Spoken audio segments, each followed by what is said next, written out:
एक लड़की गायब हो जाती है चलती ट्रेन से।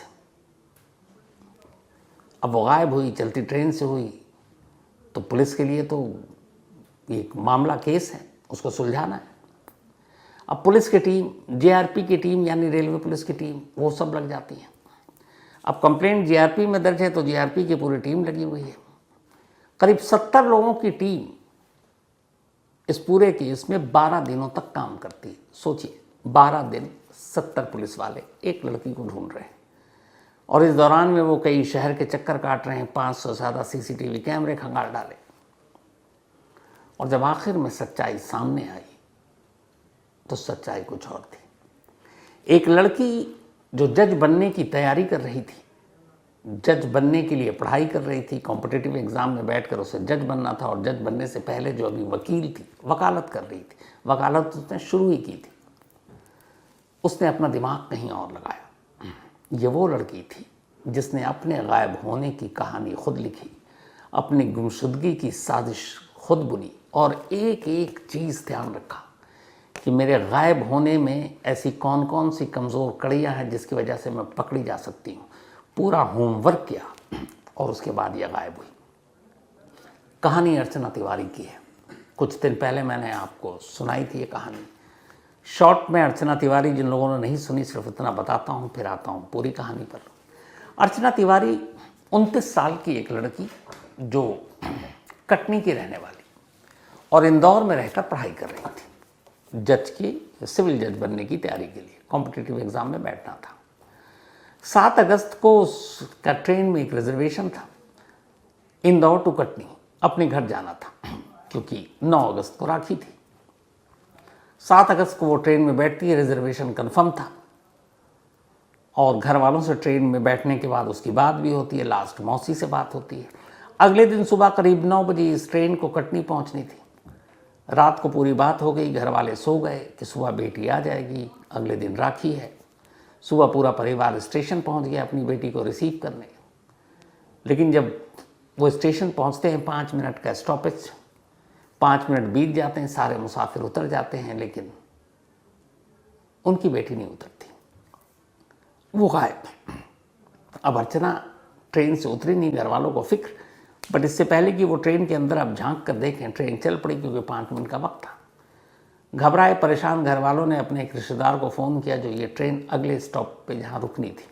उन्होंने कहा कि अर्चना नहीं है, उसका कोच नंबर ये है, ज़रा तुम वहाँ वक्त पे पहुँच जाओ, बॉगी में चेक करो कहाँ है, कहीं सोई तो नहीं रह गई। अब अगले स्टेशन पर अर्चना के रिश्तेदार ट्रेन के अंदर जाते हैं, बॉगी में चेक करते हैं, देखते हैं जिस बर्थ नंबर पर रिजर्वेशन था उसका, वहाँ पर सामान पड़ा था, और वो अर्चना का सामान था। ट्रेन में बैठे मुसाफिरों से पूछते हैं तो कहते हैं हाँ, ये अर्चना, इस हुलिया की एक लड़की बैठी थी, लेकिन आखिर में रात भोपाल के बाद वो दिखाई दी थी, नर्मदा नदी के आसपास तक। उसके बाद हमने नहीं देखा, सुबह हो गई, लेकिन उसका लगेज वहीं पड़ा हुआ था। उन्होंने सारा सामान उठाया, घर वालों को बताया, घर वाले अब रोते बिलखते रेलवे पुलिस को शिकायत दर्ज कराते हैं, चूँकि उसका रिजर्वेशन था, रिजर्वेशन चार्ट पे उसका नंबर, चलती ट्रेन से गायब। रात 3 बजे उसका मोबाइल भी बंद हो गया था। अब पुलिस परेशान कि ये क्या मामला है। अब रेलवे पुलिस भी लग जाती है, इसके अलावा जो एमपी पुलिस है उसको भी खबर दी जाती है। अब सभी परेशान। एक लड़की जो चलती ट्रेन से गायब, ट्रेन में चढ़ी, ट्रेन से घर वालों से बात की, वो गई कहाँ। अब कई सारी थ्योरी सामने आई कि ऐसा तो नहीं हुआ कि वो चलती ट्रेन से उसको किसी ने किडनैप कर लिया, रात का वक्त था और उसकी जो सीट थी बिल्कुल दरवाजे के पास। दूसरा ये कि नर्मदा नदी से पहले जो उसको आखिरी बार देखा गया, मानसून का मौसम, नदी उफान पर, तो उसने छलांग तो नहीं मार दी या दरवाज़ा खोलकर खड़ी थी, एक्सीडेंटली तो नहीं गिर गई। ये सारे ख्याल, सारी थ्योरी घूम रहे हैं, लेकिन अर्चना का पता नहीं चल रहा है। अब पुलिस की टीम उसकी तलाश में लगी हुई, घर वाले परेशान। पुलिस इस एंगल से भी देख रही है कि कहीं उसका कोई इश्क विश्क का चक्कर, उसके मोबाइल के CDR निकाले, कोई ऐसी चीज़ नहीं मिली। अब दिन बीतता जा रहा है, अर्चना का सुराग नहीं मिल रहा है। इसी दौरान जितने भी CCTV कैमरे थे इंदौर से लेकर कटनी रेलवे स्टेशन तक सब खंगाल डाले, कौन कौन मुसाफिर उतरा, किस स्टेशन पर उतरा, लेकिन उस किसी भी CCTV कैमरे में अर्चना दिखाई नहीं दी। अब इंदौर से चढ़ते हुए दिखाई दे रही है, लेकिन आखिरी स्टेशन पर उतरते हुए दिखाई नहीं दे रही है, तो फिर मामला क्या है और माजरा क्या है। तो डाउट यही था कि कहीं ऐसा तो नहीं कि उसने ट्रेन से छलांग लगा दी या नदी में कूद पड़ी। नर्मदा नदी में गोताखोरों को लगाया गया तलाशी के लिए, वहाँ से भी कोई डेड बॉडी नहीं मिली। पुलिस परेशान, जांच चल रही है। अब थक हार कर पुलिस ने फिर से अर्चना के मोबाइल पर ही फोकस किया कि शायद कोई सुराग मिले तो उसके मोबाइल से मिले, क्योंकि अर्चना का मोबाइल नंबर घर वालों के ज़रिए पुलिस को मिल चुका था। अब अर्चना के मोबाइल नंबर के ज़रिए CDR कॉल डिटेल रिकॉर्ड, ख़ास तौर पर 5, 6, 7, 8 अगस्त को किस किस से बातें हुई, कॉल डिटेल निकाला गया। जब कॉल डिटेल निकाला गया तो एक नाम आया जो पुलिस ने शॉर्टलिस्ट किया। तो उसने देखा कि पिछले 2-3 दिनों से, मतलब 7 अगस्त तक, सबसे ज़्यादा एक नंबर पर अर्चना बात कर रही थी। बहुत देर तक नहीं, लेकिन बाकी के मुकाबले देर तक। जब उसका नंबर निकाला गया तो पता चला कि, और नाम कि सारांश नाम के एक लड़के का नंबर है। अब सारांश जो है वो वहीं शुजालपुर के पास का रहने वाला था। और जब सारांश के बारे में डिटेल निकाला गया तो पता चला कि सारांश और अर्चना अच्छे खासे दोस्त थे। इश्क मोहब्बत नहीं, लेकिन दोस्ती थी। लेकिन पुलिस को शक ये था कि ऐन अर्चना की गुमशुदगी से पहले के दौरान अच्छी खासी बात हो रही थी। तो फिर ये मामला क्या है? इसी दौरान में और जब कॉल डिटेल निकाला गया तो एक राम तोमर नाम के एक पुलिस अफसर का भी नंबर मिला, और उसके ज़रिए ये पता चला कि उसने एक टिकट बुक कराई थी, हालांकि वो बस की टिकट थी अर्चना के लिए। तो राम तोमर पुलिस वाले का क्या कनेक्शन, उससे पूछताछ हुई। तब राम तोमर ने कहा कि हाँ, अर्चना का फ़ोन आया था, मुझे एक टिकट बुक कराने के लिए कहा था, लेकिन उस बस के टिकट से वो गई नहीं, फिर वो घर अपने ट्रेन से ही गई। और उसने कहा, मैं जब अर्चना के साथ मैं पुलिस में था, 2-3 बार वो कोर्ट में आई, वहीं पैरवी के दौरान उससे मुलाकात हुई, इससे ज़्यादा मेरा कोई रिश्ता नहीं है। तो खैर राम तोमर भी शक के घेरे में था, लेकिन कोई सबूत था नहीं। अब पुलिस ने सारांश के ऊपर ज़ीरो इन किया, क्योंकि सबसे ज़्यादा देर तक उसी से बात हो रही थी। धीरे धीरे फिर पुलिस ने सारांश तक पहुंच बनाई और सारांश को बुलाया पूछताछ के लिए। सारांश पुलिस के सामने। अब सारांश से जब पुलिस ने पूछताछ की और उससे कहा कि भाई ऐसे ऐसे गायब है, और कहीं ऐसा तो नहीं कि अर्चना को कुछ हो गया और उसको मार दिया और तुमने ही मारा है। अब सारांश की हवा ख़राब कि मामला क्या है। पुलिस ने बताया कि देखो, ये लगातार तुम्हारी बात हो रही थी और तुम जो भी अर्चना के बारे में जानते हो वो बता दो। आखिरकार अब सारांश ने कहानी सुनानी शुरू की, और इस कहानी के ज़रिए एक नई कहानी सामने आई। सारांश ने कहा कि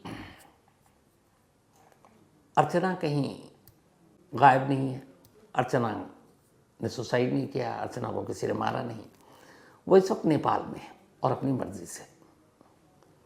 पुलिस वाले ने पूछा, ऐसा क्यों? फिर ये गुमशुदगी का नाटक, घर वाले उधर परेशान है, इधर पुलिस परेशान है। तब उसने पूरी कहानी बताई। उसने कहा कि कुछ वक्त पहले अर्चना के घर वालों ने एक पटवारी से अर्चना की शादी तय की, और अर्चना से कहा कि देखो, तुम्हारी जज की पढ़ाई तो चलती रहेगी, शादी के बाद भी पढ़ाई कर सकती हो, जज बन जाओगी, पर शादी कर लो, तुम्हारी शादी की उम्र हो गई है। अर्चना उस पटवारी से शादी नहीं करना चाहती थी, और फिलहाल वो उसका फोकस ही जज बनने पर था, तो वो शादी करना ही नहीं चाहती थी। लेकिन घर वाले जिद पर अड़े थे। अर्चना ने काफ़ी समझाया, उसे लगा घर वाले मानेंगे नहीं और उसकी शादी करा देंगे। अब उसे लगा क्या करें। फिर उसने सारांश को अपने साथ बुलाया एक दिन, और एक और बंदा था तेजेंद्र नाम का, जिसके साथ ये एक ड्राइवर था पेशे से, और अर्चना जब भी लंबा ट्रैवल करती थी तो वो इसी को हायर करती थी। तो उसने उसको बुलाया और इन सभी ने मिलकर एक ढाबे पर एक मीटिंग की, और इस ढाबे पर मीटिंग करने के बाद अर्चना ने उन्हें बताया कि देखो, मेरे घर वाले मेरी शादी कर रहे हैं, मैं शादी करना नहीं चाहता हूँ और मुझे जज बनना है, तुम मेरी मदद करो। तो उसने कहा क्या? तो उसने कहा, पहले तो उसने सारांश से कहा कि एक काम करो, तुम मेरे दोस्त हो, चलो हम लोग भाग चलते हैं, कहीं छुप के रहेंगे, तैयारी करेंगे। सारांश ने मना कर दिया। फिर अर्चना को भी लगा ये आइडिया ठीक नहीं है, तो उसने कहा फिर क्या करें। चूंकि एक वकील भी थी, वकालत कर रही थी, अर्चना का दिमाग तेज़ी से चल रहा था। उसने कहा कि एक काम करते हैं, मैं गायब हो जाती हूँ, थोड़े दिन तक ढूंढेंगे, मैं मिलूंगी नहीं, और उसके बाद तय वक्त देख कर फिर लौट आऊँगी, तब तक एग्ज़ाम भी हो जाएगा। लेकिन मेरे गायब होने में तुम लोगों को मदद करनी पड़ेगी। दोनों ने कहा ठीक है मदद करेंगे, पर बोला प्लान क्या, गायब कैसे होगे? तब उसने कहा मुझे गुमशुदगी ऐसी मेरी हो कि मैं जहाँ से भी गुजरूं किसी कैमरे में कैद ना हूँ, क्योंकि आजकल कैमरे से फ़ौरन पकड़ में आ जाता, सीसीटीवी कैमरा जगह जगह है, नंबर 1। नंबर 2, मेरा मोबाइल जो है मेरा दुश्मन है, तो मैं मोबाइल का भी इस्तेमाल कम करूंगी और फिर मोबाइल को कहीं और फेंकना पड़ेगा। और इसके बाद मैं किसी शहर में छुप कर रहूँगी। मैं किसी ऐसे टोल या उससे नहीं गुजरूंगी जहाँ पर फास्टैग हो या फिर टोल लगता हो, क्योंकि वहाँ भी कैमरा होता है और उससे भी पकड़ में आ जाऊंगी। मतलब एक एक चीज़। तो ये हुआ कि ठीक है। तो उसने कहा कि मैं राखी का त्यौहार आ रहा है, घर जाने के लिए टिकट बुक कराती हूँ, लेकिन घर नहीं जाऊंगी। तो कहाँ जाएंगे भाई? तो पूरा रूट तय हुआ कि तुम इंदौर से बैठोगी, इटारसी स्टेशन के आसपास या इटारसी स्टेशन पर तुम उतरोगी, और फिर वहाँ से ये जो तेजेंद्र है ये एक कार लेकर बाहर खड़ा होगा और उस कार से तुम आगे का सफ़र करोगी। अब इटारसी स्टेशन क्यों? इसकी भी एक बड़ी वजह थी। असल में ये लोग अक्सर ट्रेन से सफ़र किया करते थे। इन्हें मालूम था कि इटारसी पर जब भी कोई ट्रेन जाती है तो अमूमन ऑर्डर पर खड़ी हो जाती है, तो ऑर्डर पर आसानी से उतरा जा सकता है। ऑर्डर मीन्स जब भी कोई प्लेटफॉर्म आता है उससे पहले। तो उसने कहा ठीक है। अब साथ में तेजेंद्र इसके साथ इंदौर से बैठता है 7 अगस्त को अर्चना के, लेकिन वो दूर रहता है, उसके करीब नहीं रहता। फिर मौका देखकर अर्चना उसको अपना मोबाइल दे देती है कि ये तुम कहीं रास्ते में फेंक देना ट्रेन से। वो फेंक देता है। फिर उसके बाद इटारसी आने से पहले तेजेंद्र उससे अलग हो जाता है। अब इटारसी पर ऑर्डर पर रुकती है ट्रेन और अर्चना उस ट्रेन से उतरती है और ऑर्डर से ही बाहर से बाहर होते हुए सीधे वहाँ पे इंतज़ार कर रहा था सारांश और फिर तेजेंद्र। ये लोग एक कैब में बैठते हैं और वहाँ से आगे बढ़ जाते हैं। इसके बाद सारांश कुछ देर तक साथ रहता है, फिर लौट आता है। अब ये तेजेंद्र के साथ इटारसी से निकलती है और पहले जाती है शुजालपुर, फिर बुरहानपुर।